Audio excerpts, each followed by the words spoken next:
এনসিপির স্থায়ী কমিটির সদস্য গয়েশ্বর চন্দ্র রায় তিনি বলছেন যে ডক্টর ইউনূস দেহত্যাগ করতে পারেন, পদত্যাগ করবেন না। নির্বাচনের ব্যাপারে উনি কনসিস্টেন্টলি একই সময়ের কথা বারবার বলেছেন, কিন্তু তারপর ওনাকে যেন কেন আমরা ট্রাস্ট করতে পারছি না আর কি, যে না তারিখ বলেন, কি দিয়ে খাওয়াবেন, কোন মাছ কি যমুনার না করতোয়ার, তো মাছ কখন ধরছে, সকালে ধরছে না বিকালে ধরছে। চিটাগং পোর্টের ব্যাপারে যেটা আপনি বললেন মাত্র, আপনি কোনো যৌক্তিক সমালোচনা, স্ট্যাটিস্টিক্স বেস, ডেটা বেস কোনো যৌক্তিক সমালোচনা করেছেন কিনা? আমি পড়ি নাই। সরকার কি আগে সেই প্ল্যাটফর্মটা দিচ্ছে যে আমি এটা করতে চাই, এটা কি করা সঠিক হবে কিনা, এই বিষয়ে একটা তর্ক হোক, আলোচনা হোক। এবং আইএসপিআর এর যে লিস্ট দেয়া হলো, তারা ক্যান্টনমেন্টে মানে সেনানিবাসে ছিলেন, তাহলে আসলে তারা কিভাবে এই বেঞ্চের মধ্যে থেকে ওই মতামতে সই করলেন? বা 10 মাস পরে এসে এটার কি প্রয়োজন চিন্তা করেন? ধরেন কিছুই হয়নি, কোনো 106 এর রেফারেন্স নেওয়া হয়নি, মতামত নেওয়া হয়নি, কিন্তু সারা দেশের মানুষ অন্তর্বর্তীকালীন সরকারকে গভর্ন করবার জন্য সম্মতি দিয়েছে। কিন্তু সরকার কেন ওই যে আমরা আইনের ভাষায় যেটা ডি জুর এই জায়গাটায় কেন গেল, যে এটা হচ্ছে আইনগত ভিত্তি, এটা কেন এটাকে স্পষ্ট করা হচ্ছে না? যদি থাকে তাহলে একটা মিথ্যা কথা বলেছে সরকার। আমাদের পুলিশ যদি কন্টিনিউ বলা শুরু করে যে নির্বাচন কি আগস্ট মাসে হওয়া দরকার, ডিসেম্বর মাসে হওয়া দরকার, তাহলে তো আমরা প্রশ্ন তুলবো যে আসলে এটা আপনার কাজ কিনা। তো সেনাপ্রধান সেই 5ই আগস্ট বলেছিলেন আমি দায়িত্ব নিচ্ছি। বাংলাদেশে $234 বিলিয়ন যারা লুট করছে, এরা কি সব লাল নীল পাসপোর্টধারী মানুষ ছিল? এখন যদি আমি আমেরিকান নাগরিক, বাংলাদেশেরও নাগরিক, আমি কোন দেশের স্বার্থে আগে বেশি কাজ করব, সেটা তো একটা কনফ্লিক্ট আছে। ইয়াংরা সেইটা কি বলছে নয়া রাজনৈতিক বন্দোবস্ত। নয়া বন্দোবস্তের তো কিছু হচ্ছে না। কি হচ্ছে নয়া বন্দোবস্ত? আপনার বাচ্চাটা বড় হওয়ার মতো একটা ব্যাপার। আপনার বাচ্চাটা যে প্রতিদিন বড় হচ্ছে আপনি কি গুনতে পারেন? নাকি রোগে ক্ষয়ে যাচ্ছে? মানে নতুন বন্দোবস্তের মধ্যে যদি দেখি তরুণদের মধ্যে আসিফ মাহমুদের এপিএস শত কোটি টাকা নিয়ে লোপাট করে যাচ্ছেন। তাহলে কি আপনি 2018 নির্বাচন, জাতীয় নির্বাচন, ডিসেম্বরের রাতের নির্বাচন চ্যালেঞ্জ করে কি তাহলে বিএনপি এখন আবার কত ক্ষমতা চলে আসতে পারবে?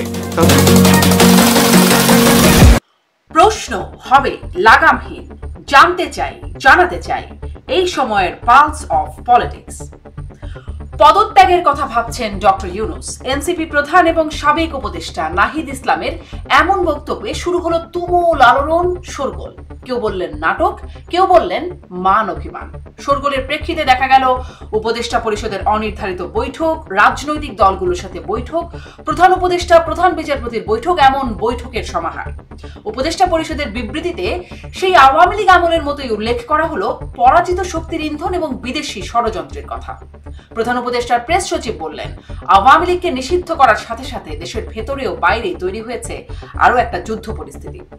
কেমন যুদ্ধ পরিস্থিতির কথা বলছে সরকার? কেমন ইন্ধন বা ষড়যন্ত্রের কারণে দায়িত্ব পালন অসম্ভব হবার প্রেক্ষিত তৈরি হচ্ছে? এখন কি করবে ডক্টর ইউনূস সরকার? এসব নিয়ে আলোচনায় স্বপ্নধরা নিবেদিত পালস অফ পলিটিক্সে আমার আজকের অতিথি এবি পার্টির সাধারণ সম্পাদক ব্যারিস্টার আসাদুজ্জামান ফুয়াদ। ব্যারিস্টার আসাদুজ্জামান ফুয়াদ, আপনাকে স্বাগত জানাচ্ছি আমার আজকের পালস অফ পলিটিক্সে। আপনার কাছে অনেক প্রশ্ন শুরু করি যে এই সম্প্রতি আমরা যা দেখলাম, যেটা নিয়ে খুব আলোচনা, খুব তোলপাড় হলো, একটা আমরা দেখলাম যে দফায় দফায় বৈঠক, একদম উপদেষ্টা পরিষদের অনানুষ্ঠানিক বৈঠক, সব রাজনৈতিক দলগুলোর সাথে প্রধান উপদেষ্টার বৈঠক, প্রধান উপদেষ্টার সাথে প্রধান বিচারপতি বৈঠক, এরকম বৈঠকের সমাহার। কেন হঠাৎ করে এত বৈঠকের সমাহার হলো এবং এখান থেকে আসলে কি হলো? ধন্যবাদ আপনাকে। প্রথম কথা হচ্ছে যে আগস্টে প্রফেসর ইউনূসকে যেই উদ্যম নিয়ে পুরো জাতি ডেকে এনে একটা দায়িত্ব দিয়েছে, উনি বোধ করছেন যে 10 মাস পরে এসে যারা ওনাকে ডেকে নিয়ে এসে দায়িত্ব দিয়েছেন তাদের মধ্যে সে উদ্যমে ভাটা পড়েছে। এবং উনি যে একটা স্বপ্ন নিয়ে এসেছিলেন যে গণ অভ্যুত্থান পরবর্তী একটা বাস্তবতায় যে একটা ন্যূনতম রাষ্ট্রীয় কাঠামো সংস্কার হওয়া দরকার, বিচার প্রক্রিয়াটা একটু আগানো দরকার, এবং তারপরে ঐক্যমতের ভিত্তিতে একটা নির্বাচনের দিকে যাওয়া আর কি। এবং নির্বাচনের ব্যাপারে উনি কনসিস্টেন্টলি একই সময়ের কথা বারবার বলেছেন, কিন্তু তারপর ওনাকে যেন কেন আমরা ট্রাস্ট করতে পারছি না আর কি, যে না তারিখ বলেন, কি দিয়ে খাওয়াবেন, কোন মাছ কি যমুনার না করতোয়ার, তো মাছ কখন ধরছে, সকালে ধরছে না বিকালে ধরছে, তো কোন জাইল্লা ধরছে, অমুক জাইল্লার ইয়েতে কাপড় কি, লুঙ্গি কি টাই করা ছিল না টাকনো পর্যন্ত ছিল। মানে এই রকম করে তাকে আসলে খুব পেরেশানির মধ্যে ফেলে দেওয়া হয়েছে। এবং তার সাথে আপনার Indian disinformation campaign, misinformation campaign রয়ে গেছে।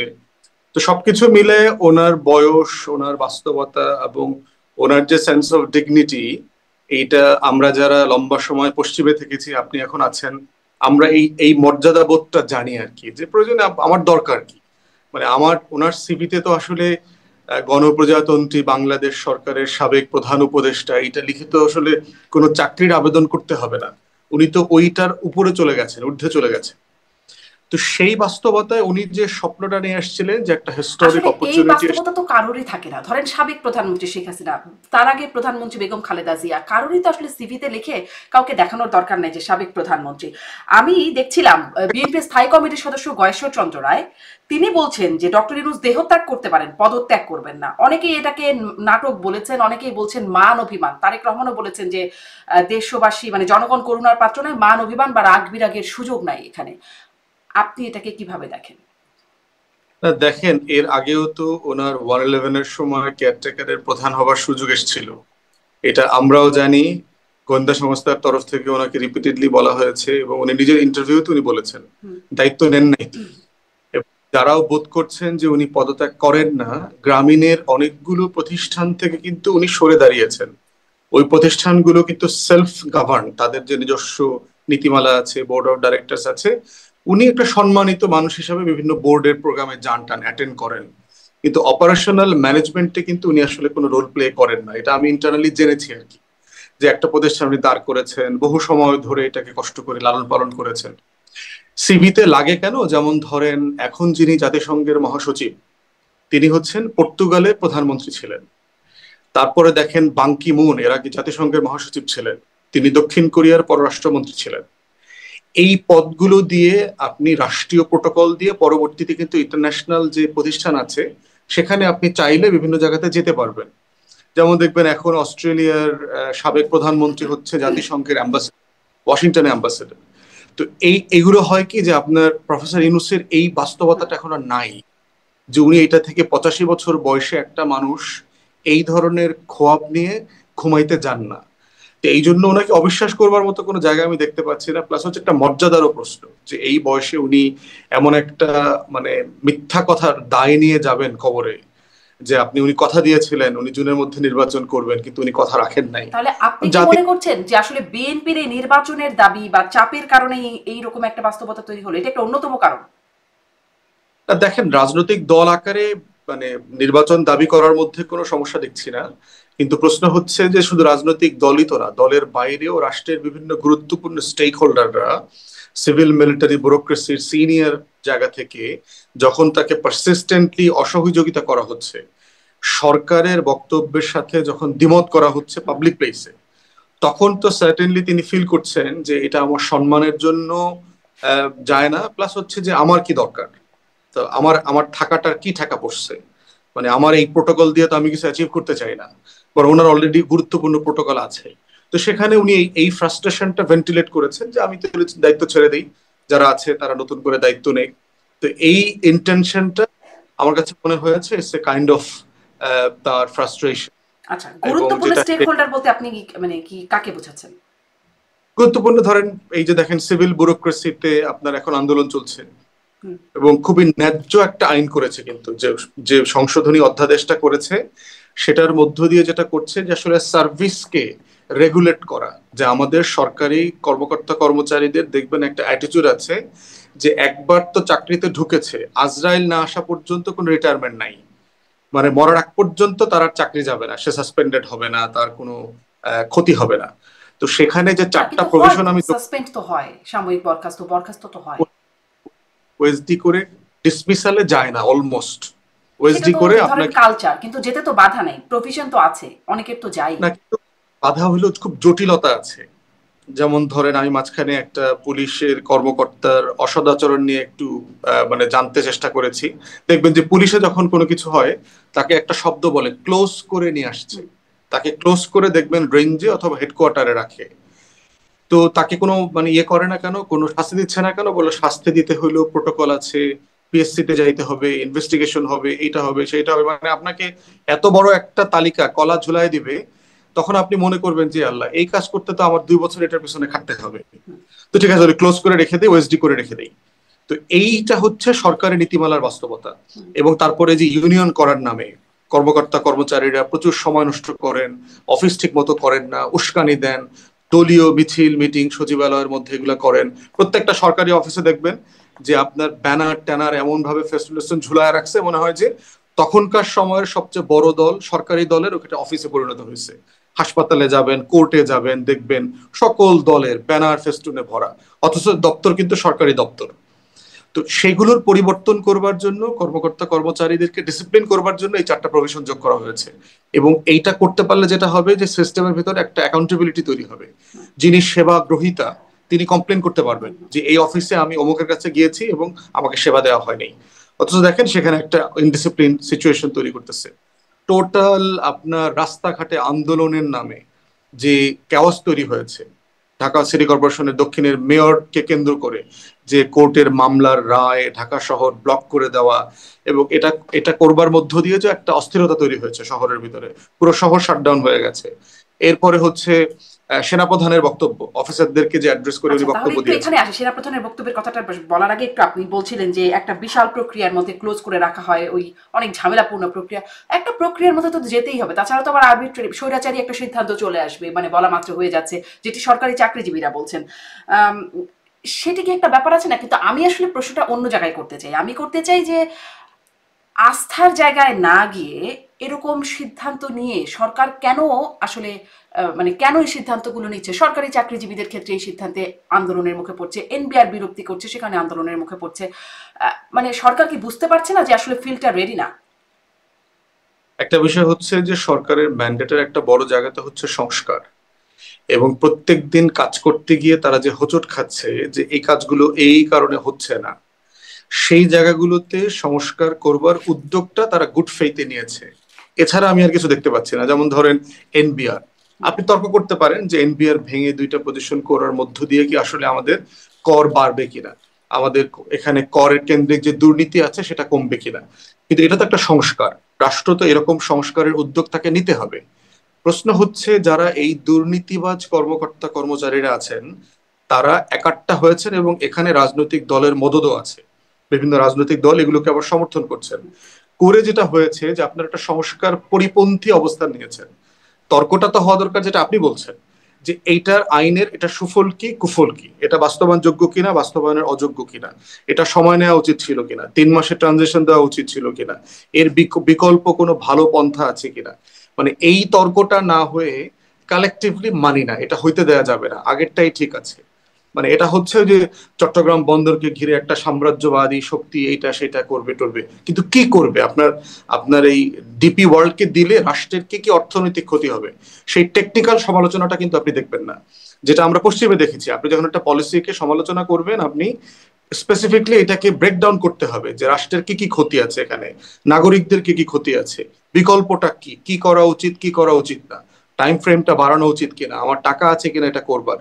সেই তর্কগুলো এখানে অনুপস্থিত। সেই তর্কগুলো করবার জন্য সরকার কি আগে সেই প্ল্যাটফর্মটা দিচ্ছে যে আমি এটা করতে চাই, এটি কি করা সঠিক হবে কিনা, এই বিষয়ে একটা তর্ক হোক, আলোচনা হোক, এই প্ল্যাটফর্মটা কি হয়েছে?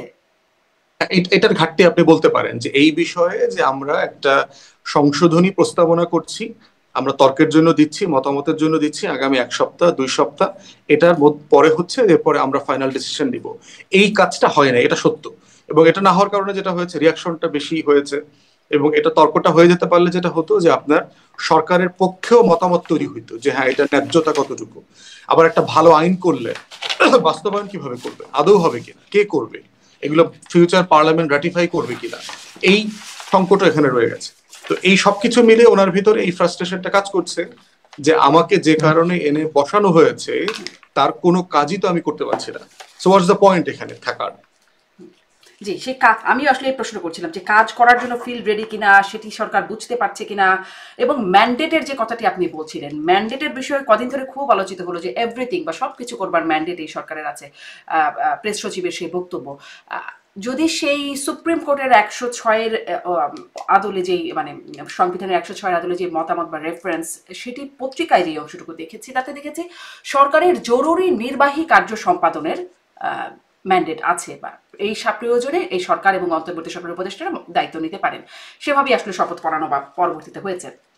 এগুলো কি সব জরুরি নির্বাহী দায়িত্বের মধ্যে পড়ছে সরকারের? হ্যাঁ বটেই তো, কারণ আপনার কোনো কাজ তো করা যাচ্ছে না, আমলারা তো কোনো কাজ করতে দিচ্ছেন না, স্লো করে ফেলেছে।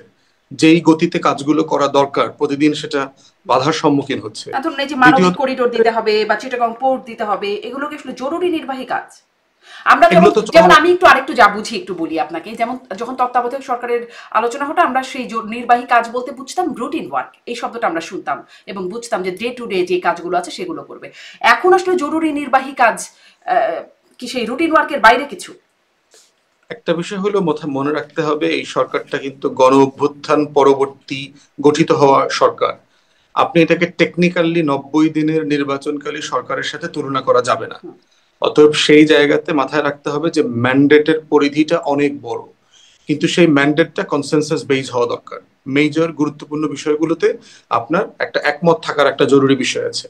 প্রশ্ন হচ্ছে সরকার যেগুলো করতে চাচ্ছে সেগুলোকে আমরা যখন সমালোচনা করছি সেই সমালোচনাটা যৌক্তিক কিনা। আপনি দেখবেন যে চিটাগং পোর্টের ব্যাপারে যেটা আপনি বললেন মাত্র, আপনি কোনো যৌক্তিক সমালোচনা, স্ট্যাটিস্টিক্স বেস, ডেটা বেস কোনো যৌক্তিক সমালোচনা করেছেন কিনা? আমি পড়ি নাই। আমি পার্সোনালি বোঝার চেষ্টা করেছি যে যে এটার দ্বিমতের জায়গাগুলো কোথায়। করিডোর অফিসিয়ালি দেওয়ার আলোচনা হয়েছে, করিডোর কি অলরেডি নাই? 17 সাল থেকে কি এখান থেকে যাওয়া আসা হচ্ছে না? পণ্য যাওয়া আসা হচ্ছে। বাংলাদেশে প্রতি বছর 48,000 কোটি টাকার ইয়াবা সেবন হয়। মানে আপনি 2টা পদ্মা সেতু করতে পারবেন এই টাকা দিয়ে। তো ইয়াবাগুলো কোত্থেকে আসতেছে? ওটা কি 2 সরকার চুক্তি করে প্যাসেজ করে দিয়েছে ওখান থেকে আসতেছে? খাওয়া দাওয়া এই পাশ থেকে ওই পাশে কি জিনিসপত্র যাচ্ছে না? যাচ্ছে।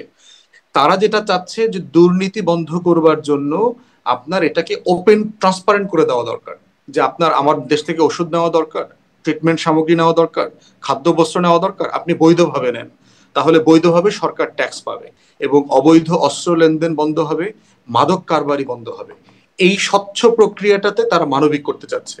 আর দ্বিতীয়ত হচ্ছে, আপনি একটা মানবিক ক্যাম্প যদি ওই পারে করতে পারেন, তাহলে কয়দিন পর পরই রোহিঙ্গা যে ইনফ্লাক্স হয়, হাজার হাজার এই পাশে চলে আসে আমাদের দিকে, এইটা আপনি বন্ধ করতে পারবেন। তো সেই বাস্তবতা একটা নীতিগত আলোচনা হয়েছে, কিছুই দেওয়া হয়নি। তো দেওয়ার প্রশ্ন সিদ্ধান্ত না হইলে আপনার তর্কটা উঠবে কখন, আলোচনাটা কখন তুলবে? তখন না আপনি মতামত চাইবেন যে আমরা জাতিসংঘের সাথে এই চুক্তি করতে চাচ্ছি। হয় নাই তো। আপনার মনে থাকার কথা যে জাতিসংঘের একটা মানবাধিকার অফিস ঢাকাতে স্থাপন হবে কি হবে না এই বিষয়ে কিন্তু পরবর্তীতে দেখবেন মতামত তর্ক বিতর্কের কারণে ওইটার সেট আপ করা যায় নাই। তো সরকার তো করে নাই। প্লাস হচ্ছে রুটিন কাজ বলতে আপনি কি কি করবেন কি কি করবেন না। ঢাকা বাংলাদেশে এখন ধরেন একটা সিডর হয়ে গেল, তো সরকার কি করবে? সিডর কি রুটিন কাজের মধ্যে পড়ে কিনা? বজ্রপাতে 16 জন মারা পরে, তো সেটি তো আসলে ওইটা মানে বিশেষ পরিস্থিতি একটা, ওটা তো পরে, কিন্তু এটা তো আসলে মানে চট্টগ্রাম পোর্ট এগুলো তো একটা স্ট্যাবলিশড বিষয়। 106টা আমি কোথায় কোথায় করব, যে আমার চিটাগং পোর্টে 25 দিন পর্যন্ত মাল খালাস করা যাচ্ছে না, ব্যবসায়ীরা ফেরত চলে যাচ্ছে, বিনিয়োগ আসতেছে না। সো এটাকে আমি 106 রেফারেন্সের জন্য আবার কোর্টে যাব যে এটা রুটিন ওয়ার্কের মধ্যে পড়ে কিনা, এটা ইমার্জেন্সি ওয়ার্কের মধ্যে পড়ে কিনা। এই এই প্রশ্নগুলো করা মানে হচ্ছে আপনি আসলে সংস্কারের বিপক্ষে কথা বলছেন, আপনি আসলে সরকারকে সহযোগিতা করছেন না, সরকার সফল হোক সেটা চাচ্ছেন না। এই জন্য আমরা হইলাম সাবস্ট্যান্টিভ ডিবেটের পক্ষে।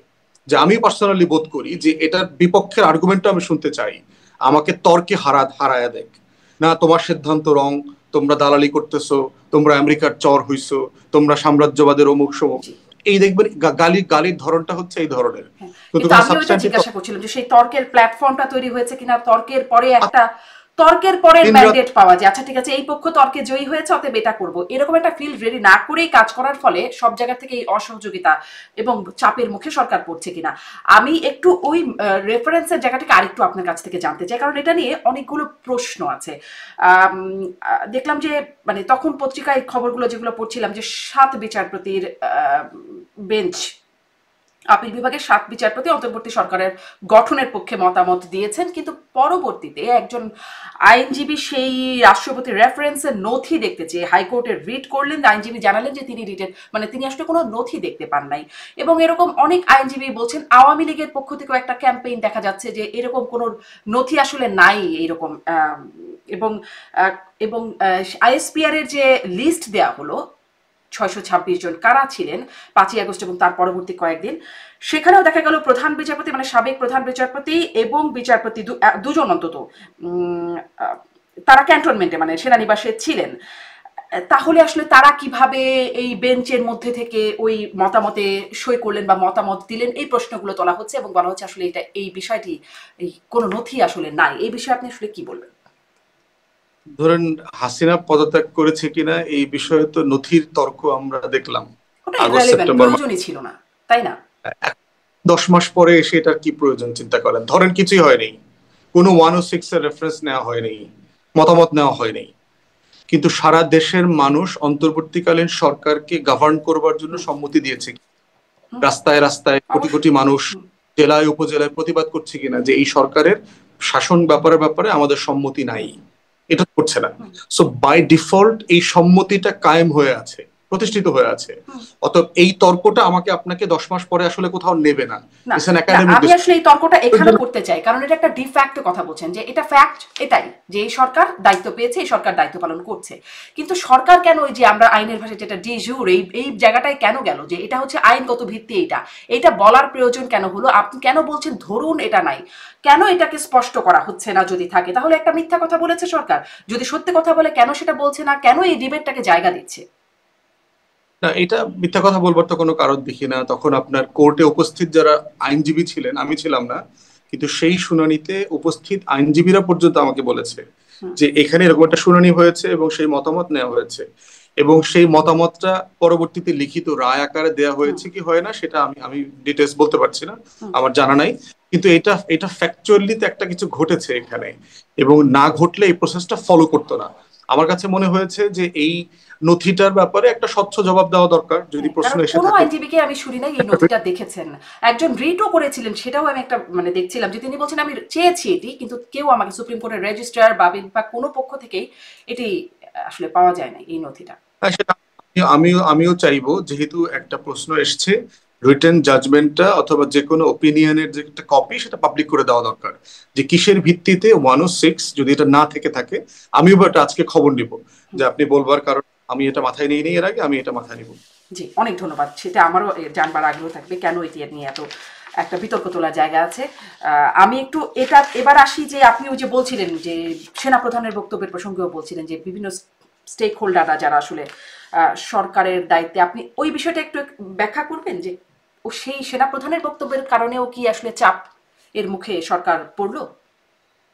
হ্যাঁ, সেটা তো মানে মানে চাপ বলবো না, বিব্রতকর সিচুয়েশন। যেমন ধরেন উনি সরকারের প্রধান, প্রজাতন্ত্রের কোনো দায়িত্বশীল প্রতিষ্ঠানের জায়গায় যারা আছেন, তারা আমরা জানি যে ডেমোক্রেটিক প্র্যাকটিস হচ্ছে যে আপনি পাবলিক ফোরামে দেশের head of state, head of গভর্নমেন্টের ব্যাপারে কোনো কথা বলবেন না। যারা চাকরিজীবী, প্রজাতন্ত্রের কর্মচারী যারা বিভিন্ন ডিপার্টমেন্টে কাজ করছে, তাদের দ্বিমত করবার নিজস্ব চ্যানেল আছে। আমাদের পুলিশ যদি কন্টিনিউ বলা শুরু করে যে নির্বাচন কি আগস্ট মাসে হওয়া দরকার, ডিসেম্বর মাসে হওয়া দরকার, তাহলে তো আমরা প্রশ্ন তুলবো যে আসলে এটা আপনার কাজ কিনা। আমাদের বিজিবির কাজ হচ্ছে সীমান্ত পাহারা দেওয়া। সে যদি রাষ্ট্রকে বলার চেষ্টা করে যে আপনার নভেম্বরের ভিতর নির্বাচন করে ফেলতে হবে, তাহলে এটা তো মানানসই কথা হবে না। আমাদের গোয়েন্দা সংস্থাগুলো যদি বলবার চেষ্টা করে যে আপনার আগামী 3 মাসের ভিতর নির্বাচন দিয়ে চলে যান, এটা তো গ্রহণযোগ্য কথা না। আমি আমাদের একটু এখানে বক্তব্য জানতে হচ্ছে চাই, পুলিশ বলতে পারবে না, বিজিবি গোয়েন্দা সংস্থা, হ্যাঁ আসলেই তো তাদের ম্যান্ডেট কি, কিন্তু সেনাপ্রধান সেই 5ই আগস্ট বলেছিলেন আমি দায়িত্ব নিচ্ছি, আমার প্রতি আস্থা রাখুন, এবং তিনি রাজনৈতিক দলগুলোকে ডেকেছিলেন, ছাত্র মানে অভ্যুত্থানের প্রতিনিধি হিসেবে ডক্টর আসিফ নজরুল যিনি আইন উপদেষ্টা, তারা গিয়েছিলেন। তো তার তো আসলে সেই জায়গাটা আছে, তিনি দায়িত্ব নিয়েছেন, তাকে তো প্রশ্ন করা হবে আপনি দায়িত্ব নিয়েছিলেন, আস্থা রাখতে বলেছিলেন। 3 দিনের জন্য ঠিক আছে, 8 তারিখে সরকার গঠিত হয়ে যাওয়ার পর থেকে রাষ্ট্রের একটা ফরম্যাটে আবার ফেরত চলে গেছে, যে রাষ্ট্র কোন ফরম্যাটে চলে। সারা পৃথিবীতেই আপনি দেখবেন যে আমেরিকাতে চিন্তা করে দেখেন যে প্রচুর জেনারেলরা, সেনাপ্রধানরা রিটায়ারমেন্টের পরে কিন্তু বলেছে যে বুশের ফরেন পলিসি ডিজাস্টার ছিল, ইরাক আক্রমণ করা ঠিক হয় নাই, আফগানিস্তান আক্রমণ করা ঠিক হয় নাই, মিথ্যা তথ্য দিয়ে আমাদেরকে মিসলিড করা ঠিক হয় নাই, তারপরে ইউনিল্যাটারালি জাতিসংঘকে বাইপাস করে, অ্যালাইদেরকে বাইপাস করে এটা করা ঠিক হয় নাই। চাকুরিতে থাকা অবস্থা উনি বলেছেন কিনা। প্রশ্ন হচ্ছে যে গণপ্রজাতন্ত্রের ক্যারেক্টার হচ্ছে আপনি যদি সরকার প্রধান, রাষ্ট্রপ্রধানের সাথে দ্বিমত করতে চান, আপনার চ্যানেল আছে, আপনি ওইটা সিকিউরিটি থ্রেট আছে কোথায় কোথায় আপনি সেটা বলবেন। আপনি প্রতিরক্ষা মন্ত্রণালয় আছে, জাতীয় নিরাপত্তা উপদেষ্টা আছে, অথবা সরাসরি যিনি প্রধান উপদেষ্টা আছে তার সাথে বসে কথা বলবেন, বসে আপনার কনসার্ন গুলো বলবেন যে এই এই বিষয়গুলোতে দ্বিমত আছে। কিন্তু পাবলিক ফোরামে প্রজাতন্ত্রের কোনো কর্মচারী সরকার প্রধানের সাথে সরাসরি কন্ট্রাডিক্ট করে কথা বলতে পারে না। ইন প্রিন্সিপাল এটা সে পারে না, কারণ এই সরকার তো অবৈধ সরকার না, রাতের ভোটের সরকার না, তো এটা গণ অভ্যুত্থানের সরকার। তার হিউজ ম্যান্ডেট আছে, বাংলাদেশের ইতিহাসের সবচেয়ে বড় ম্যান্ডেট নিয়ে সে ক্ষমতায় আছে। তো সেখানে আপনার দ্বিমত থাকতে পারে, কোনো সমস্যা নেই। যে আপনি যদি জেনুইনলি বিশ্বাস করেন পাবলিকলি ইউনূসের সমালোচনা করতে পারে কারা? রাজনৈতিক কর্মীরা। আমরা যারা রাজনীতি করি, আমরা পলিটিক্যাল প্ল্যাটফর্মে দিন রাত তার পলিসির সমালোচনা করতেছি এবং করে যাব।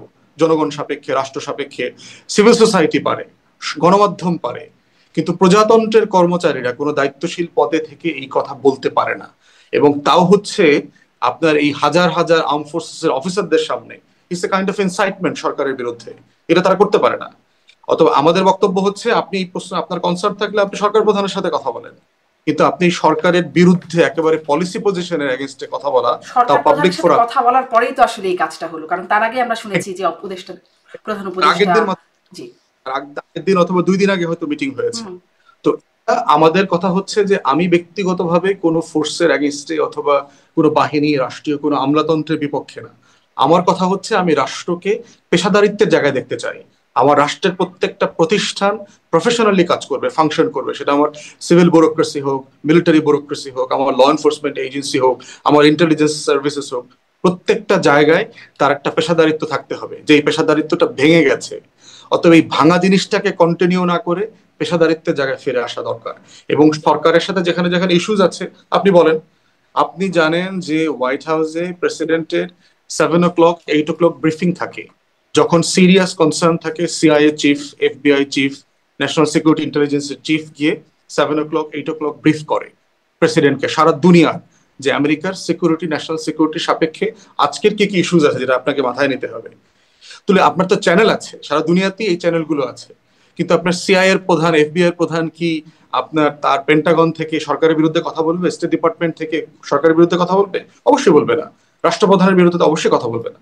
অতএব সেই জায়গাতে এই সমন্বয়টা ঘাটতি হওয়াটাও প্রফেসর ইউনূসের একটা ফ্রাস্ট্রেশনের কারণ, যে আমরা যারা একসাথে কাজ করছি, আমাদের এই টিমটা যেহেতু কাজ শুনতেছে না, অধস্তনরা আমার ফ্রাস্ট্রেশনের কারণ, ব্যর্থতারও কি কারণ? ব্যর্থতা তো আপনি সাবজেক্টিভ। যে কোনো সময়, যে কোনো সরকার, যে কোনো ব্যক্তির জীবন, আপনার আমার সংসার সফল কিনা, এখন এটা আলোচনা করলে তো আপনি লম্বা আলোচনা করতে পারবেন, দুইজন দুইটা মহাকাব্য লিখে ফেলতে পারবেন।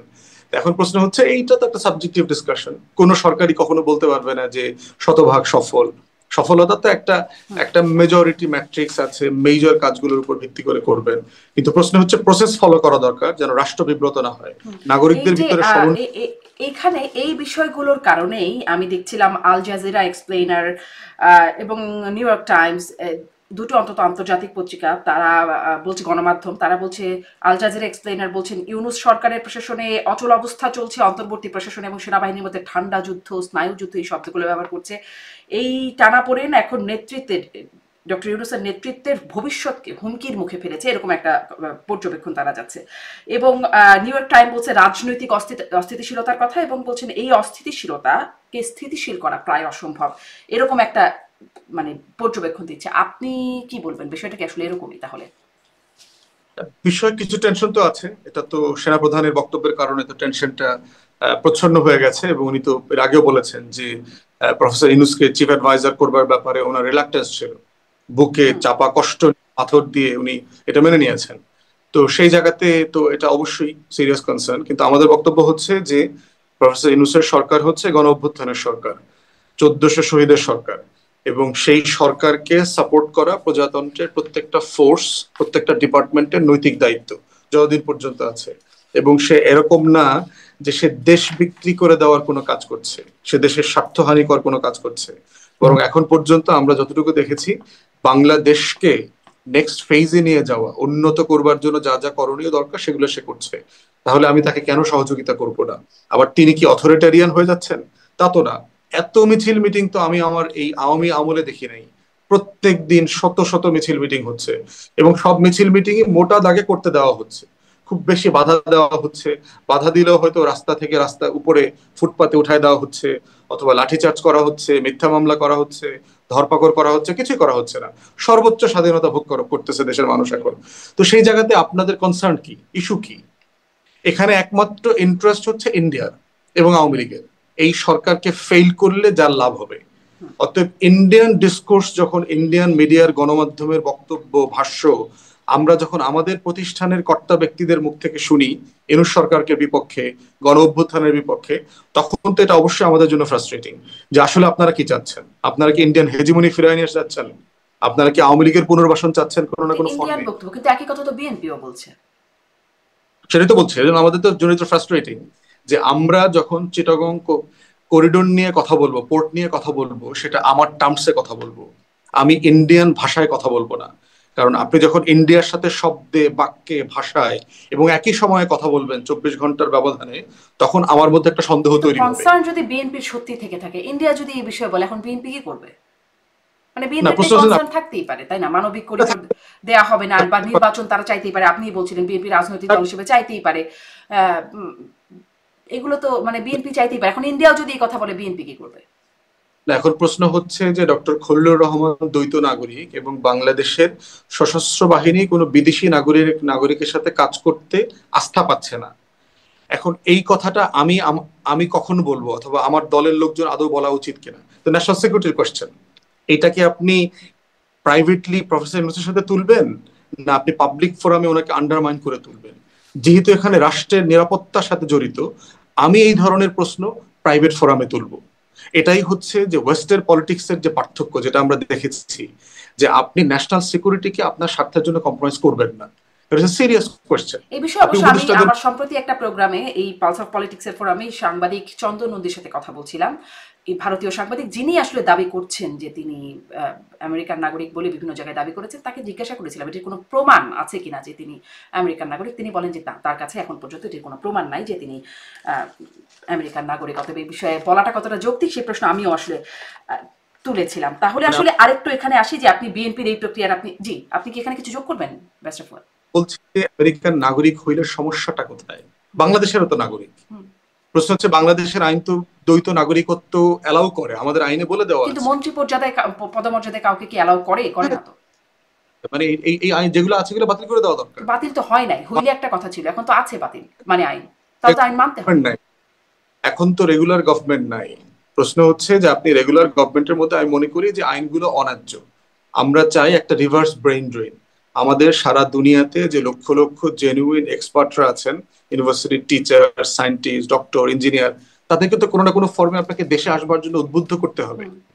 আপনি যদি তাকে দ্বৈত নাগরিকত্বের বাধা তৈরি করে দেন একটা কাগজ, ওটা আসলে কি? একটা ট্রাভেল ডকুমেন্ট। এই ট্রাভেল ডকুমেন্ট দিয়ে কি আপনি জাজ করতে পারবেন বাংলাদেশে $234 বিলিয়ন যারা লুট করছে, এরা কি সব লাল নীল পাসপোর্টধারী মানুষ ছিল? বাংলাদেশে যারা রাতের ভোট করছে, গুম খুন গণহত্যার সাথে জড়িত ছিল, তারা কি লাল নীল পাসপোর্টের মানুষ? এই দেশটাকে যারা বিক্রি করে দিয়েছে গত 16 বছরে, তারা কি লাল নীল করেছে? মানে যারা করেছে তারা পুরোপুরি ব্যক্তি স্বার্থে। কিন্তু যদি মানে নাগরিকত্ব ইস্যু আসে, শুধু ব্যক্তি না, দেশের স্বার্থ, মানে আমি কোন দেশের স্বার্থ, যদি আমার কনফ্লিক্ট হয়, আমি কোন দেশের স্বার্থ রাখবো, সেটা তো তখন একটা মানে আনুষ্ঠানিক ব্যক্তি স্বার্থের অনেক ঊর্ধ্বে। যেমন আপনি আপনার দেশের স্বার্থে কাজ করবেন, এটি আপনার করতেই হবে। তো আমি যদি আমেরিকান নাগরিক হই, আমি তো আমার দেশের স্বার্থে কাজ করব, আমেরিকার স্বার্থে কাজ করার চেষ্টা করব। এখন যদি আমি আমেরিকান নাগরিক, বাংলাদেশেরও নাগরিক, আমি কোন দেশের স্বার্থে আগে বেশি কাজ করব, সেটা তো একটা কনফ্লিক্ট আছে। একটা বিষয় হলো, দেখেন যে বাংলাদেশের অভিবাসীরা যারা বিভিন্ন দেশে বেটার লাইফের জন্য, অপরচুনিটির জন্য থেকেছেন, থাকছেন, পাসপোর্ট নিয়েছেন, দিন শেষে তারা আসলে কালচারালি আমেরিকান ইউরোপিয়ান হয়ে যান না। এটা প্র্যাকটিক্যাল না। তার পাসপোর্টটার রং পরিবর্তন হয়, কিন্তু তার স্বভাবে, চরিত্রে, কালচারে, দৈনন্দিন জীবনযাপনে, সে জ্যাকসন হাইটে গিয়েও সন্ধ্যাবেলা ওই দুধ চা খাবে, সে ফুচকা খাবে, সে মুড়ি দিয়া চানাচুর দিয়া মিশায়া খাবে। অত কালচারালি একটা মানুষ আমেরিকান হয়ে যায় না। এটা আমার 11 বছর আমি ব্রিটেনে ইমিগ্রেশন প্র্যাকটিস করেছি, আমি দেখেছি প্র্যাকটিক্যালি কোনো বাংলাদেশি নাগরিক যে বাংলাদেশ থেকে আসছে সে ব্রিটিশ হয়ে যায় নাই। সে আপাদ মস্তক তার ডিএনএ এর প্রত্যেকটা সেলে সেলে সে বাংলাদেশেই থাকে, সে পরিবর্তন হয় নাই। আর যদি পরিবর্তন হইতে চায়, আপনার অফিসের দারোয়ান পিয়ন দিয়েও আপনার গোয়েন্দা সংস্থাগুলো আপনার তথ্য পাচার করে নিতে পারবে। পৃথিবী এভাবে ওয়ার্ক করে না। তাহলে তো নাগরিকত্বের কনসেপ্টই থাকার কোনো দরকার ছিল না। মানে নাগরিকত্ব তো একটা মিনিংফুল জিনিস। এই ব্যাপারে ইউরোপিয়ান ইউনিয়ন তো অলরেডি আপনার একটা ওপেন মার্কেট করে ফেলেছে। সেই পক্ষে যে নাগরিকত্ব বা এগুলো থাকার কোনো ন্যাশনালিটি থাকার কোনো, বলছি যে বাংলাদেশ একটা গরিব উন্নয়নশীল রাষ্ট্র, দ্বৈত নাগরিকত্বের এই বার আমরা এফোর্ড করতে পারবো না। এটা উন্নত বিশ্ব পারবে, কারণ তার ডিপেন্ডেন্সি কম অন্যদের প্রতি। আমার সারা দুনিয়াতে ডিপেন্ডেন্সি আছে। আপনি রেমিটেন্স নেবার সময় কি বলেন যে যে দ্বৈত নাগরিকরা টাকা পাঠাবেন না? আপনার দ্বৈত নাগরিক যদি বাংলাদেশে এফডিআই নিয়ে আসে, আপনি কি বলবেন যে না, আপনার এই বিনিয়োগ আমি নিব না? তাহলে তার সবকিছু আপনি নেবেন, কিন্তু তাকে আপনি রেপ্রেজেন্টেশন দেবেন না। এটা কেমন কথা? আমি বছরে কোটি কোটি টাকা পাঠাবো বাংলাদেশে, কিন্তু আমি ইউনিয়ন পরিষদের চেয়ারম্যান হইতে চাই, উপজেলা চেয়ারম্যান হইতে চাই, এমপি মন্ত্রী হইতে চাই, ওখানে আবার আপনি আটকায় দিবেন যে না না, আপনি প্রতিনিধি হইতে পারবেন না। এটা তো কন্ট্রাডিক্টরি পলিসি। এই জন্য হচ্ছে যে এইটার মধ্য দিয়ে দেশপ্রেম প্রমাণ করা যায় না। এটা আপনি বরং ওপেন করে দিলে আপনার সার্ভেলেন্স করাটা ইজি, যে আপনি জানবেন। আপনার যুক্তি হয়, কিন্তু আইনটা তো এখনো বিরাজমান। যদি আইন পরিবর্তন করে এটি করা হতো তাহলে হয়তো প্রশ্নটা তোলার সুযোগ থাকতো না। যেহেতু আইনটা আছে, আইন তো মানতে হবে। যাই হোক, সেটি আসলে মনে হয় ডক্টর খলিলুর রহমানের ক্ষেত্রে সেটি আসলে মনে হয় প্রশ্নই না, বা যেহেতু আসলে এই প্রমাণটা কোথাও থেকে এখনো পর্যন্ত আসেনি যে তিনি দ্বৈত নাগরিক। আমরা আরো অনেকে আছে একটু অনেক কি করে। জি, একটু এই জায়গায় যাই আবার, যে প্রেস সচিব শফিকুল আলম তিনি বলছেন, প্রধান উপদেষ্টাকে মানে রেফার করে বলছেন যে প্রধান উপদেষ্টা বলেছেন আওয়ামী লীগকে নিষিদ্ধ করার সাথে সাথে আরেকটা যুদ্ধ পরিস্থিতি তৈরি হয়েছে দেশের ভেতরে ও বাইরে, যাতে আমরা এগোতে না পারি। আওয়ামী লীগ নিষিদ্ধের পরে আসলে কেমন যুদ্ধ পরিস্থিতি তৈরি হলো, মানে তার সাথে সম্পর্ক কি? এই যে পুরো প্রসেসটা, যে এই যে আপনার সরকারকে বিব্রত করা বিভিন্ন ফর্মে, এটা তো গত 1-2 সপ্তাহের একটা ঘটনা আর কি, যে ইমিডিয়েটলি যে কাজটা করা হয়েছে আর কি। তো সেই জায়গাতে ওইটা রেফার করেছেন যে আওয়ামী লীগকে 2 সপ্তাহ 2.5 সপ্তাহ আগে যে সাসপেন্ড করা হয়েছে, নিষিদ্ধ তো করা হয়নি, আপাতত কার্যক্রম সাসপেন্ড করা হয়েছে বিচারের আগ পর্যন্ত। তো সেইটা পর্যন্ত, সেটা করার কারণে যেটা হয়েছে যে একটা এই যে কেওয়াস, মেয়রের নির্বাচনের রায়ের কে কেন্দ্র করে, এরপরে হচ্ছে বিভিন্ন রাজনৈতিক দলের নেতাদের বক্তব্য, প্রফেসর ডক্টর খলিলকে এম্বারাস করা, 14-15 জন দ্বৈত নাগরিক আছেন এই প্রফেসর ইউনূসের টিমে, এই কথাটা বারবার বলবার চেষ্টা করা। তারপরে হচ্ছে সচিবালয়ে আন্দোলন, এনবিআর এ আন্দোলন, এরপরে হচ্ছে সেনাপ্রধানের বক্তব্য, সবকিছু মিলিয়ে সরকারকে ভিতরে বাইরে বিব্রত করবার যে চেষ্টা করা হচ্ছে, সেটাকে হয়তো উনি মিন করেছেন আর কি। মানে ইশরাকের শপথ, মানে এই বিষয়টিও বিব্রত করবার মতো আন্দোলন, এটিও আপনি বলছেন যে এটা আসলে তিনি তো তার মেয়র পদে আদালতের রায় হয়েছে, তিনি এই পদে বসতে চান, তিনি তো আন্দোলন করতেই পারেন, যেহেতু সরকারের পক্ষ থেকে পদ দেওয়া হচ্ছে না। এটির সাথে আওয়ামী লীগকে নিষিদ্ধ করার সম্পর্ক কি? বিষয়টা তো বিচারাধীন ছিল। একটা বিচারাধীন বিষয় নিয়ে আপনার রাজপথ মানে ব্লক করে, ঢাকা শহর ব্লক করে দেওয়ার প্রয়োজন ছিল কিনা? যে বিষয়টা আপনি যদি হেরে যান অথবা আপনি যদি সংক্ষুব্ধ থাকেন, আপনার তো লিগ্যাল প্রসেস আছে। আপনি লিগ্যাল প্রসেস চলমান অবস্থায় ওই রায়টাকে এনফোর্স করবার জন্য রাস্তায় মিছিল করতে পারেন কিনা, এইটা জুডিশিয়ারি ইন্ডিপেন্ডেন্টলি ফাংশন করবার জন্য বাধা না সুবিধা? এটা সিম্পল জিনিস, এটা আপনি পৃথিবীর কোথাও দেখবেন না যে বিচারাধীন বিষয়কে নিয়ে প্রচুর মিছিল মিটিং করে প্রেশার ক্রিয়েট করা হচ্ছে যে তাকে এখনই এই রায়টা আমার পক্ষে দিতে হবে। তো এরপরে তো সাবস্ট্যান্টিভ অনেক বিষয় আছে, এই মামলা মেয়রাল মানে রিজনেবলনেস কি আছে না আছে 5-6 বছর পরে এসে, তো সেটা অন্য ডিসকাশন আর কি। বাট সব মিলায় একটা এই জায়গায় অন্তত গেল এই কনক্লুশনে যে এখন মানে আমরা দেখেছি যে স্থানীয় সরকার উপদেষ্টা আসিফ তিনি বলছেন, হ্যাঁ আসিফ মাহমুদ তিনি বলছেন যে তার আসলে অনেকগুলো আপত্তির জায়গা আছে, অনেকগুলো জায়গা মানে অনেকগুলো পয়েন্ট বলছেন যে এই কারণে তাকে এখন তাহলে যত কিছুই হোক এখন সে মানে সরকার ইশরাককে শপথ পড়াতে বাধ্য। সেটা আমার কাছে এখনো পরিষ্কার না, কারণ হচ্ছে যে এটা তো টাইম ইনফ্লাক্সার হয়ে গেছে আর কি, মানে একাডেমিক হয়ে গেছে।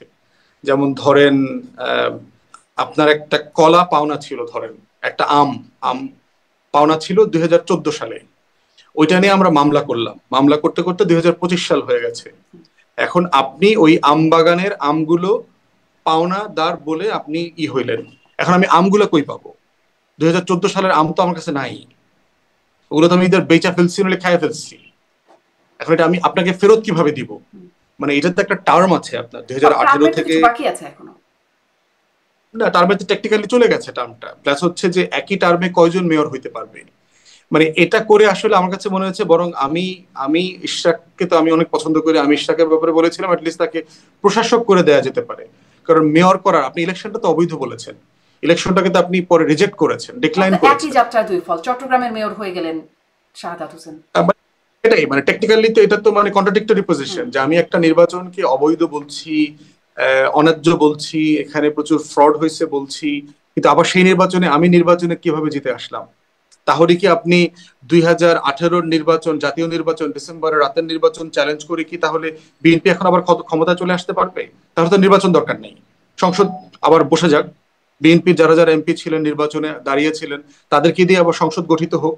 মানে এই আইনি প্রক্রিয়াটা তো আপনার প্রচন্ড জটিলতা তৈরি করবে। কিন্তু এখন তো আইনি প্রক্রিয়াটা শেষ, আপনি বলছিলেন আইন তো পেন্ডিং, প্রক্রিয়াটা পেন্ডিং। এখন যেহেতু পেন্ডিং প্রক্রিয়াটা শেষ হয়ে গেল, এখন তো তাহলে রায় এসেছে, এখন আর কেন বাধা? মানে আপনি বলছিলেন এখানে এখনো নর্মালি এই ধরনের সিচুয়েশনে যেটা হয়, অ্যাটর্নি জেনারেলের মতামত নিতে হয়, আইন মন্ত্রণালয়ের মতামত নিতে হয়, সেই মতামতের উপর ভিত্তি করে সরকার রাষ্ট্র চিন্তা করবে। এখন সরকারের এই দেশের যে ডামাডোল ছিল, এই ডামাডোলে আমার মনে হয় তারা এই বিষয়টা নিয়ে ভাবতে পারে নাই। তো এখন আমরা দেখতে চাই যে সরকারের বক্তব্য, আমি আপনার মতো আমি জানতে চাই যে তারা এখন কি করবে। চিন্তা করে যদি এরকমটা মানে যে সিদ্ধান্তে ছিল সেরকম থাকলে, যেই আন্দোলন চলছে, সেটা কি সরকার সামলাতে পারবে? সরকার সামলাইতে পারবে, কিন্তু প্রশ্ন হচ্ছে এই সরকার তো সামলানো টাইপের কাজ করতে চায় বলে আমার কাছে মনে হয়নি আর কি। সরকার আবার সামলাইতে পারবে না কেন? কিন্তু প্রশ্ন হচ্ছে যে এটা তো মানে কনসেনসাস বেজ রাষ্ট্র চালানো না। এই সরকারের ভিতরে প্রফেসর ইউনূসকে পার্টিকুলারলি আমরা দেখেছি, সে হচ্ছে আলোচনা ঐক্যমতের ভিত্তিতে দেশ চালাইতে চায়। সে হচ্ছে জোর করে চাপিয়ে দেয়া, জোর জবরদস্তি করাটা সে আসলে করতে চায় না। তো এইটা একটা ভালো সময়, যেহেতু নির্বাচিত সরকার না, সেই জায়গাটাতে এটা একটা ভালো প্রসেস। এখন বাকি সময়টা তারা অন্যান্য কাজের ব্যাপারেও এটা কিভাবে প্র্যাকটিস করবে সেটা আমরা দেখতে চাই। জি, ঐক্যমতের ভিত্তিতে কথা বলছেন আপনি। আমরা যে উপদেষ্টা পরিষদের বিবৃতি দেখেছি, সেখানে দেখছি যে একটা জায়গায় বলছে সরকারের স্বকীয়তা, সংস্কার, উদ্যোগ ও বিচার প্রক্রিয়ায় সুষ্ঠু নির্বাচন স্বাভাবিক কার্যক্রমকে বাধাগ্রস্ত করে এমন কর্মকাণ্ড অর্পিত দায়িত্ব পালন করাকে অসম্ভব করে তুললে সরকার জনগণকে সঙ্গে নিয়ে প্রয়োজনীয় সিদ্ধান্ত গ্রহণ করবে। মানে এই বিষয়টাকে কিভাবে ব্যাখ্যা করবে? জনগণকে সরকার সঙ্গে কিভাবে নেবে, আর তারপরে প্রয়োজনীয় সিদ্ধান্ত আসলে কিভাবে গ্রহণ করবে? জনগণের মানে জনগণকে সঙ্গে নেওয়াটা একটু যদি ব্যাখ্যা করেন। জনগণকে সঙ্গে নেওয়া বলতে বোঝায় জনগণকে ইনফর্ম করে দেবে যে আমি আসলে দায়িত্ব পালন করতে পারছি না। সে কি করবে? তার তো দল নাই। সে তো ঢাকা শহর ব্লকেট করতে পারবে না, মিছিল মিটিং করতে পারবে না। আমি বোধ করছি যদি তার এই ফ্রাস্ট্রেশন লেভেলটা কন্টিনিউ করে, হয়তো তিনি রিজাইন করবেন। এর থেকে বেটার তো কিছু ওনার সামনে কিছু আছে বলে আমার কাছে মনে হয় না। মানে জনগণকে জানিয়ে রিজাইন করবেন, এরকম একটা জায়গা তৈরি হতে পারে বলে আপনি বলছেন। একটু আরো কিছু মানে ছোট ছোট করে কয়েকটা জায়গায় একটু জানতে চাই। আওয়ামী লীগের কার্যক্রম নিষিদ্ধের প্রসঙ্গে একটু কথা হলো, যে আপনি একটু বলবেন যে এই কার্যক্রম নিষিদ্ধ করে আসলে লাভ কি হলো? মানে আওয়ামী লীগ তো এমনিতেও খুব কিছু মানে কার্যক্রমের দিক থেকে যদি বলি, খুব যে বড় কোনো কার্যক্রম দেশে করতে পারছিল তা তো আসলে না। যা করছিল অনলাইন কার্যক্রম, সেটা তো এখনো চলছে। তাহলে কি হলো কার্যক্রম নিষিদ্ধ করে? একটা হচ্ছে যে আপনার নিষিদ্ধ তো হয়নি, সাসপেন্ড করা হয়েছে বিচার শেষ না হওয়া পর্যন্ত। আপাতত কার্যক্রম সাসপেন্ড করা হয়েছে, ইলেকশন কমিশনও তার নিবন্ধন সাসপেন্ড করেছে। তো এইটার একটা সিম্বলিক ভ্যালু আছে যে আপনার গণ অভ্যুত্থানে যারা গণহত্যায়, মানবতা বিরোধী অপরাধের সাথে জড়িত ছিল, তাদেরকে বিচারের মুখোমুখি করা। তো এইটাকে হচ্ছে আমি আওয়ামী লীগের রাজনীতি নিষিদ্ধ আকারে দেখি না, এটা দেখি তার চলমান বিচার প্রক্রিয়ার অংশ হিসাবে। যে আপনাদের যেহেতু বিচার চলছে, আপনারা আপাতত মিছিল মিটিং করতে পারবেন না। বিচার হোক, যদি বিচারে আপনাদেরকে এক্সঅনারেট করা হয়, আপনাদেরকে দায়মুক্তি দেওয়া হয়, আপনারা আবার কার্যক্রম করবেন। অতএব এটা লাভ লোকসানের বিষয় না। বিষয়টা হচ্ছে যে কারণে দেখবেন যে আপনার একজন মানুষ যখন অভিযুক্ত হয়, তার পাসপোর্ট থানাতে জমা দিতে বলে অথবা কোর্টে জমা দিতে বলে, যেন আপনি দেশ ছেড়ে চলে যেতে না পারেন। হয়তো আপনি এমনিই যাবেন না, আপনার ইচ্ছা নাই আইনকে পালানোর অথবা বিচারকে পালিয়ে চলে যাবার কোনো ইয়ে নাই, কিন্তু করে কেন? জাস্ট টু সেফ গার্ড, যে আপনিও বুঝলেন যে রাষ্ট্র আমাকে দেখে শুনে রাখতেছে, আমি একটা সার্ভেলেন্সের অধীনে আছি। অতএব দুই পক্ষই এই জিনিসটা মাথায় নেয়া যে আমি একটা নিষিদ্ধ সংগঠনের অন্যায় কাজগুলো আর কন্টিনিউ করবো কিনা। ঝটিকা মিছিলের নামে এখানে সেখানে করে তারা তো বিপদে পড়ছে। আর দ্বিতীয়ত হচ্ছে বিচার হোক, তাদের করা কর্তৃত্ব এটা।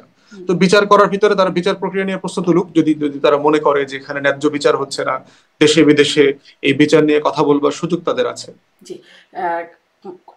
এখানে ডেভিড বার্গম্যান মানে আন্তর্জাতিক স্বীকৃতি সম্পন্ন সাংবাদিক, তিনি বলছেন যে এই প্রক্রিয়ার ফলে, তার একটা লেখায় তিনি লিখছেন যে এতে মত প্রকাশ ও সমাবেশের অধিকার সংকুচিত হবে, গণমাধ্যমের স্বাধীনতাও এতে বড় ধাক্কা খাবে, কারণ পত্রিকা ও টিভি চ্যানেলগুলোকে আওয়ামী লীগ সম্পর্কে যে কোনো কিছু প্রকাশে যথেষ্ট সতর্ক থাকতে হবে। এখানে আসলে আপনার কাছে একটু জানতে চাই, কতটা সতর্ক থাকতে হবে? যেমন কোনো আওয়ামী লীগ নেতাকে তার কর্মকাণ্ড, সেই বিষয়ে কি প্রশ্ন করা যাবে? একটা বিষয় হচ্ছে যে এই অংশটা আমার কাছেও পরিষ্কার না, এটা আমি পড়েছি। একটা বিষয় হলো যে আপনার এটার একটা গাইডলাইন তৈরি করা দরকার গণমাধ্যমকে দেওয়ার জন্য, যে এটা দিয়ে আসলে সরকার কি বুঝাইতে যাচ্ছে। সরকার যদি এটা বুঝাইতে চায় যে বিচার চলাকালীন সময়ে আওয়ামী লীগকে গণমাধ্যমে প্রমোট করা, ইন্টারভিউ টকশোতে এনে তাকে যথেষ্ট ক্ষমা চাইবার আগেই, তার অতীত কার্যক্রমের ভুল প্রার্থনা করবার আগেই যদি তারা ডিফেন্স করবার চেষ্টা করে যে না আমরা ঠিক ছিলাম, এখানে ষড়যন্ত্র হয়েছে, সেটাকে যেন তারা গণমাধ্যমের পক্ষ থেকে বিবেচনায় নেয় আর কি। এছাড়া মোটা দাগে আওয়ামী লীগ নিয়ে তো আসলে তেমন কোনো মানে পজিটিভ ক্যাম্পেইন আছে বলে আমার কাছে তো মনে হয় না। বিবেচনায় না নিলে কি মানে এটা কি গণমাধ্যমের উপর রেস্ট্রিকশন নাকি? আমার কাছে মনে হচ্ছে যে মানে ডাইরেক্টিভস বলতে পারেন আর কি, কাইন্ড অফ এ ডাইরেক্টিভস যে আপনারা এগুলো মাথায় রাখবেন কতটুকু। আপনি বলছেন এই বিষয়টা এখন অস্পষ্ট হলে তো আসলে সেটির প্রয়োগ থাকে না। আইন বা নীতি যদি অস্পষ্ট হয় মানে সেটিকে নীতিমালাটা আসলে বুঝের ভিত্তিতে দুই পক্ষ চায় যে নীতিমালাটা এমন যে এটা আপনার মানে স্ট্রেট ফরওয়ার্ড জিনিস না যে আপনি চুরি করেছেন আপনার 5,000 টাকা জরিমানা হচ্ছে। এটা হচ্ছে যে একটা ইন প্রিন্সিপাল বুঝের জায়গা, এবং গণমাধ্যমও সেটা করতে পারে টাইম টু টাইম। যেটা আমি ব্রিটেনে দেখেছি, আপনার যদি খুব সেন্সিটিভ নিউজ হয়, নিউজ আইটেমটা রেডি করে সরকারের অথবা গোয়েন্দা সংস্থা অথবা পুলিশ যার সাথে রেলেভেন্ট তার মতামত চাওয়া হয় যে আমরা এটা ছাপাইতে চাচ্ছি, এই ব্যাপারে ন্যাশনাল সিকিউরিটি ইস্যুজ আছে কিনা, আমাদের সভরেন্টির কোনো প্রশ্ন জড়িত আছে কি, আপনাদের আইন শৃঙ্খলা বাহিনীর পক্ষ থেকে কোনো বক্তব্য আছে কিনা। তো যদি কোনো গণমাধ্যম মনে করে যে এরকম একটা সেন্সিটিভ খবর তারা ছাপাচ্ছে আওয়ামী লীগের ব্যাপারে, তারা মতামত নিতে পারবে। প্রেস কাউন্সিল আছে, প্রেস মিনিস্ট্রি আছে, প্রেস সেক্রেটারি আছে, প্রধান উপদেষ্টার মতামত নিয়ে দুই পক্ষের আন্ডারস্ট্যান্ডিং এর ভিত্তিতে হোক। কিন্তু আমি চাইবো না যে গণমাধ্যমকে টুটি চেপে ধরা, তাকে হুমকি দেওয়া অথবা তাকে সাসপেন্ড করা, বন্ধ করে দেওয়া, এরকম কোনো কাজ আশা করছি হবে না, কারণ গত 10 মাসে সেটা হয় নাই। জি, মানে সেটাই। তাহলে গণমাধ্যম আসলে মানে করবে কিনা এটা একটা কথা, আর করলেই আসলে তার মানে প্রভাব কি হবে, ইমপ্লিকেশন, সেটাও একটা জানবার ছিল। যে এখানে এখন একটা জায়গা অস্পষ্ট জায়গা হয়তো আছে। ডেভিড বার্গম্যান তিনি আরো একটু ওই লেখাতেই লিখছেন যে আওয়ামী লীগের বিরুদ্ধে যে অভিযোগগুলো সবচেয়ে বেশি এসেছে তার মধ্যে একটি হলো অবাধ ও সুষ্ঠু নির্বাচন করতে অস্বীকার করা। এটি অবশ্যই সত্য, অথচ এখন সংস্কারপন্থী হিসেবে পরিচিত অন্তর্বর্তী সরকার সেই একই ভুল করতে যাচ্ছে। লাখ লাখ নাগরিকের জন্য কোনো অর্থবহ রাজনৈতিক বিকল্পহীন একটি জাতীয় নির্বাচনের পথে অগ্রসর হচ্ছে। এই বিষয়ে কি বলবো? কিভাবে মানে অগ্রসর হচ্ছে না কেন?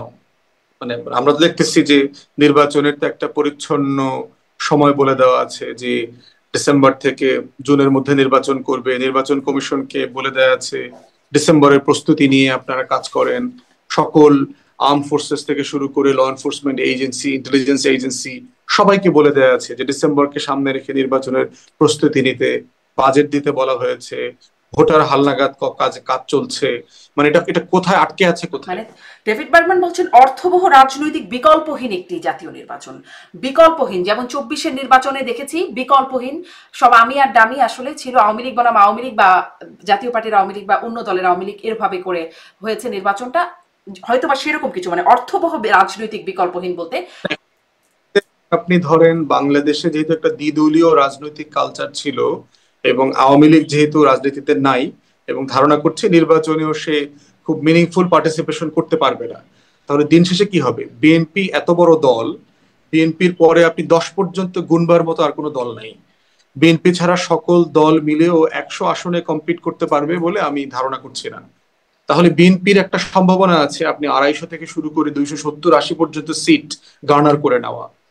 এইটা হচ্ছে গণতন্ত্রের জন্য একটা হুমকি হয়ে যাবে আমাদের, যে আমরা একটা সিরিয়াস কম্পিটিটিভ ডেমোক্রেসি চাচ্ছি। এখন প্রশ্ন হচ্ছে বিএনপির বিকল্পটা আপনি কিভাবে তৈরি করবেন? এটা দোকানে কিনতে পাওয়া যায় না তো, যে আপনার 2টা আইসক্রিম আছে এই কোম্পানির, আমি অন্য কোম্পানির 2টা আইসক্রিম কিনে নিয়ে আসলাম। আপনি বাজারে গেলেন, বাজারে এই মার্কেটের দোকান ইয়ে করলেন না, সদাই করলেন না, অন্য দোকানে গেলেন। আপনি এই বিল্ডিং এ ভাড়া থাকবেন না, আপনি ওই বিল্ডিং এ গেলেন। পলিটিক্যাল প্রসেসে বিকল্প আকারে হাজির হইতে তো সময় লাগে আসলে। অতএব সেই জায়গাতে হচ্ছে অর্থবহ নির্বাচন, অর্থবহ প্রতিদ্বন্দ্বিতার মানে এটা না যে আওয়ামী লীগকে বিএনপির বিকল্প আকারে মাঠে রাখা, বরং হচ্ছে গণ অভ্যুত্থানের পক্ষে শক্তির মধ্য থেকে বিকল্প সময়ের ব্যবধানে গ্রো করবে। এটাই হচ্ছে একটা অর্গানিক প্রসেস। এই জন্য ডেভিড বারবাইন যদি ওইটা বুঝাইতে চান যে আওয়ামী লীগকে মাঠে রেখে একটা অর্থবহ নির্বাচন করতে হবে, সেটার সাথে আমি একমত না। কিন্তু মানে এই ব্যাপারটা আন্তর্জাতিক মহল কিভাবে দেখলো? ধরেন যুক্তরাষ্ট্র সেটিকে খুব ভালোভাবে দেখলো, বা সেটি মনে হলো না তাদের যে ব্রিফিং সেখানে যেটি প্রশ্নের উত্তরে বললো, বা মানে আরো যেই আন্তর্জাতিক প্রতিক্রিয়াগুলো টুকটাক খুব বেশি খুব মনে হয়নি, কিন্তু যা আসে তাতে কি খুব প্রতিক্রিয়াগুলো। জি, আমি সিরিয়াস প্রতিক্রিয়া কোনো জায়গা থেকে দেখি নাই। এটা সাসপেন্ড করবার জন্য করার কারণে জাতিসংঘ, কমনওয়েলথ, তারপরে হচ্ছে ইউরোপিয়ান ইউনিয়ন থেকে শুরু করে আমাদের ডোনার কান্ট্রি যারা আছে, যারা অংশীজন আছে, ডেভেলপমেন্ট পার্টনার্স যারা আছেন, তারা খুব সিরিয়াস কনসার্ন কেউ করেছেন বলে আমার কাছে মনে হয়নি। মানে এই বিকল্পহীন, মানে অর্থবহ বিকল্পহীন নির্বাচন করলেও সেটি প্রশ্নবিদ্ধ হবে না, এই কারণে কোনোভাবে প্রশ্নবিদ্ধ হবে না বলে আপনি মনে করেন? তৈরি হবে, একটা বিকল্প তৈরি হবে। প্রশ্ন হচ্ছে যে এই অর্থবহ বিকল্পটা কি আগে ছিল আসলে আমাদের কাছে? আওয়ামী লীগ যখন ভোটে জিতে আসছে বলে ধারণা করা হচ্ছে, যেটার মধ্য দিয়ে তারা একদলীয় শাসন কায়েম করেছে, ওটা কি আসলে অর্থবহ বিকল্প ছিল কিনা? প্রশ্ন হচ্ছে যে আপনার খুব মৌলিক পরিবর্তন যদি তৃণমূলে করা না যায়, শুধু দল আকারে হাজির থাকলেই রাষ্ট্রে অর্থবহ পরিবর্তন হয় না। আমরা 3টা নির্বাচন মানুষের করলাম, হাতে তো অন্তত বিকল্প ছিল, আওয়ামী লীগকে ভোট দিবে বা বিএনপি কে ভোট দিবে বা যারা অন্য কোনো দল, জাতীয় পার্টি, জামাত, তারা তো ছিল একটা সময় পর্যন্ত।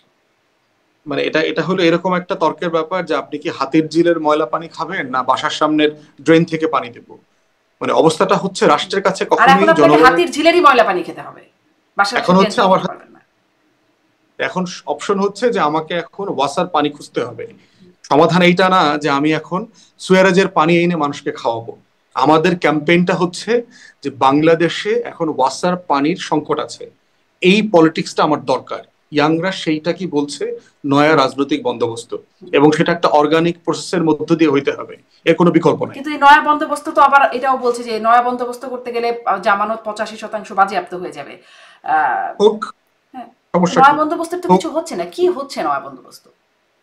নয়া বন্দোবস্ত যে আলাপ হচ্ছে, তর্ক হচ্ছে, আমরা কথা বলছি, দেশের মানুষ খুব লাইভলি কনভারসেশন করছে কি হওয়া উচিত উচিত না রাষ্ট্রের ব্যাপারে। আপনি অনলাইনে গেলে দেখবেন তরুণদের ভিতরে যে উচ্ছ্বাস, এবং এটা আপনি ইমিডিয়েটলি বুঝবেন না আর কি। একটা রাষ্ট্রে পরিবর্তনের যে অর্গানিক প্রসেস, সেটা লম্বা সময় নেয়। এই লম্বা সময় নেওয়াটার মধ্য দিয়ে হচ্ছে যেটা হলো আপনার আপনার বাচ্চাটা বড় হওয়ার মতো একটা ব্যাপার। আপনার বাচ্চাটা যে প্রতিদিন বড় হচ্ছে, আপনি কি গুনতে পারেন গতকালকে থেকে আজকে আধা ইঞ্চি বড় হয়ে গেছে? টের পাইছেন কখনো? টের পান নাই কিন্তু। অথচ সে কিন্তু আপনার পাশে ঘুমায়। তাহলে একটা মানুষ আপনার সাথে সারাদিন শুয়ে থাকে, কিন্তু আপনি টের পাচ্ছেন না সে বড় হয়ে গেছে। আসলে কিন্তু বড় আপনি কিন্তু ঠিক হচ্ছে নাকি রোগে ক্ষয়ে ক্ষয়ে যাচ্ছে, মানে আমি ওই কথাটা বলছি যে রাষ্ট্রের পরিবর্তন, সেটা নিয়ে একটু প্রশ্ন করেন। আমরা তো বুঝতে পারছি না, যেহেতু আপনি বলছেন বুঝতে কি পারছেন, আসলে পারছি না, এই জন্যই এত সব প্রশ্ন। নতুন বন্দোবস্তের মধ্যে যদি দেখি তরুণদের মধ্যে আসিফ মাহমুদের এপিএস শত কোটি টাকা নিয়ে লোপাট করে যাচ্ছেন, সেটা নিয়ে ব্যাপার হচ্ছে। বিএনপি বলছে যে 90,000 কোটি টাকা নাকি এই সরকারের আমলে পাচার হয়ে গেছে। মানে এই অভিযোগগুলো তো আসছে, তাহলে বন্দোবস্তটা পরিবর্তন কোথায়? এই অভিযোগগুলো আগেও আসতো, হয়তো সংখ্যাটা আরো বড় হতো। একটা বিষয় হচ্ছে যে আসিফ মাহমুদের এপিএসসি তো গণ অভ্যুত্থানের একমাত্র তরুণ না। এখানে কোটির কোটি তরুণ অংশগ্রহণ করেছে বিভিন্ন ফর্মে। কয়জন চুরি করছে, কয়জন ডাকাতি করছে? কোটি কোটি তরুণের তো ডাকাতি করার জায়গাই নাই। হ্যাঁ, তাহলে প্রশ্ন হচ্ছে যে সংখ্যাটা খুব কম। যারা ক্ষমতায় সেই ডাকাতি করার সুযোগ পাবে। ক্ষমতা যারা আছে তারাও করছে না, সবাই করছে না। প্রশ্ন হচ্ছে যে আমরা বিচারের মুখোমুখি করছি কিনা। মানে আপনি রাষ্ট্রের দায়িত্ব যাকে দিচ্ছেন তারা সবাই ফেরেশতা থাকবে, এটা ধারণা করার সুযোগ নাই। প্রতি রাষ্ট্রেই ফেরেশতারা কয়েকদিন পরে ইবলিসে পরিণত হয়। রাষ্ট্রের দায়িত্ব হচ্ছে ইবলিস হওয়ার পরে তাকে আপনি জবাবদিহিতার আওতায় আনতে পারছেন কিনা, তাকে বিচার করছেন কিনা। এবং ইতিমধ্যে আপনার দেখলাম যে ফারহান এবং মোয়াজ্জেম দুজন যাদেরকে ডিসমিস করা হয়েছে কাইন্ড অফ, তাদের ব্যাপারে কিন্তু দুদকে অভিযোগ দেওয়া হয়েছে, এবং একটা বিচারিক প্রক্রিয়া আমরাও দাবি করেছি যে তদন্ত সাপেক্ষে তাদের ব্যাপারে সিরিয়াস বিচার করা হোক। কারণ তারা শুধুমাত্র ইন্ডিভিজুয়াল 2টা চুরির অভিযোগ না, তারা গণ অভ্যুত্থানের স্পিরিটটাকে পর্যন্ত চুরি করে ফেলেছে, যদি এই কথাটা সত্য হয়ে থাকে। অতএব এটা সিরিয়াস এলিগেশন, এবং আমি নিজেও পাবলিক ফোরামে বহুবার দাবি করেছি তদন্ত সাপেক্ষে দুদকের সিরিয়াস বিচারের উদ্যোগ নেওয়া দরকার। মানে এই তরুণদের মধ্যে স্বচ্ছতার ঘাটতি যখন দেখা যায়, তখনই আসলে মানে বারবার প্রশ্নটা ওঠে, নতুন বন্দোবস্তটা বড় একটা প্রশ্নবোধক চিহ্ন তার পেছনে। সেটি নিয়ে আরো আলোচনার জায়গা সামনে থাকবে। মোটামুটি আমার আলোচনার একটা ইতি টানার মতো জায়গায় চলে আসছে। আপনার একটা শেষ প্রশ্ন শুধু করি, যে এখন জানতে পারছি যে ডিসেম্বর থেকে জুনের মধ্যে নির্বাচনে, এখন বলা হচ্ছে 30শে জুনের মধ্যে এটা ডেডলাইন। মানে এই কয় মাসের মধ্যে কি এমন হবে, মানে কেন জুন সময়টাকে বলা হচ্ছে? মানে মানে সমস্যাটা কোথায়? কোন মানে সমস্যা ধরেন নাই, আপনাকে, কিন্তু আমি ওইটা জিজ্ঞাসা করছি কেন? মানে এটাই তো বলছি কেন আমি জুন থেকে পরের ডিসেম্বর না, 26শে ডিসেম্বর না, বা কেন আগের ডিসেম্বরেই না? এই 6 মাসটা এক্সট্রা করার কারণ কি? যেটা যেটা যেহেতু একটা ডেডলাইন দিয়েছে যে আপনাকে আমি অমুক দিন খাওয়াবো, একটা ডেডলাইন দিলাম, ভাই আগামী সপ্তাহে আপনাকে খাওয়াবো। খাওয়ার পরে যদি দাওয়াত দেওয়ার পর যদি আপনি বলেন যে সোমবারে না বুধবারে, বৃহস্পতিবারে না কেন, মানে আগের দিন করলে কি সমস্যা, তো ব্রেকফাস্ট না কেন, তো লাঞ্চ কেন, তো ডিনার কেন, মানে আমি আননেসেসারি এই বিষয়গুলোতে কোনো রিজন খুঁজে পাচ্ছি না। যেটা তো দাওয়াত না কারণ ব্যারিস্টার ফুয়াদ, এটা হচ্ছে একদম দাবি হতে হবে। দাওয়াত তো আর দাবি করে পাওয়া যাবে না, এটা তো দাবি যে এই সময়ের মধ্যে নির্বাচন দিতে হবে, এই দাবিটা তো আছে সেখানে। এই জন্যই না, প্রশ্ন আসছে যে তাহলে কেন এর মধ্যে না, কেন এর মধ্যে, কেন এই সময়টা কেন দরকার? এটা দাবি অলরেডি প্রস্তাব করে করে রাখা হয়েছে। এটা ব্যাপারটা তো এরকম না যে আমরা দাবি করবার কারণে এটা বলা হয়েছে। প্রফেসর ইউনূস তো ভলান্টারিলি গত বছর সেপ্টেম্বরে এই কথাটা বলেছেন যে ডিসেম্বর থেকে জুনের ভিতর নির্বাচন হবে। এটা তো দাবির প্রেক্ষিতে বলা হয়নি। তাহলে প্রশ্ন হচ্ছে, আমার কাছে মনে হচ্ছে জুলাইতে ঐক্যমত কমিশন একটা রোডম্যাপ দেবেন যে কোন কোন বিষয়ে আমরা সবাই মোটামুটি একমত হতে পেরেছি, কোন কোন বিষয়ে একমত হতে পারি নাই। এই ঐক্যমতের ভিত্তিতে কোন কোন কাজগুলো আমরা করব এবং করব না, এর উপরে সম্ভবত ধারণা করছি নির্বাচনের তারিখটা চলে আসবে আর কি। বাট আমি পার্সোনালি যত উপদেষ্টাদের সাথে কথা বলেছি, কাউকেই দেখলাম না যে বিয়ন্ড জুন ন্যূনতম ক্ষমতায় থাকার ইন্টারেস্ট আছে। তারা অলরেডি যথেষ্ট ক্লান্ত মনে হয়েছে। এবং এমনও হতে পারে যে এই বিব্রত করা যদি কন্টিনিউ করে, প্রফেসর ইউনূসকে যদি কালেকটিভলি সবাই বিব্রত করে, সরকারের ভিতরে আমলারা, সামরিক কর্মকর্তারা, উনি দায়িত্ব ছেড়ে দেবেন। উনি যে টাইপের লোক, উনি এই দায়িত্ব এই বয়সে রাখবেন বলে মনে হচ্ছে না। জি, ব্যারিস্টার ফুয়াদ অনেক ধন্যবাদ। কিন্তু এই বিষয়টা আবার বিশ্বাস করতে পারছে না বিএনপির জায়গা থেকে। ওই যে গয়েশ্বরচন্দ্র রায় যে কথাটা শুরু করলাম যে দেহত্যাগ করলেও পদত্যাগ করবেন না, এরকম একটা ব্যাপার অনেকের মধ্যেই আছে। দেখা যাক সামনের দিনে কি হয়। নিশ্চয়ই সামনের দিনে আপনাকেও পাবো আলোচনার জন্য। আর ওই সুপ্রিম কোর্টের রেফারেন্সে সেই নথিটা পাওয়া গেল কিনা, পেলে নিশ্চয়ই আপনি আমাকে জানাবেন। আরো অনেক কিছুই সামনে হয়তো আপনার কাছ থেকে জানতে পারবো। অনেক ধন্যবাদ ব্যারিস্টার ফুয়াদ, অনেকটা সময় দিয়েছেন আমাকে যুক্ত হওয়ার জন্য। ধন্যবাদ। আপনাকে ধন্যবাদ। দর্শক সবাইকে ধন্যবাদ, আজকের মতো বিদায়।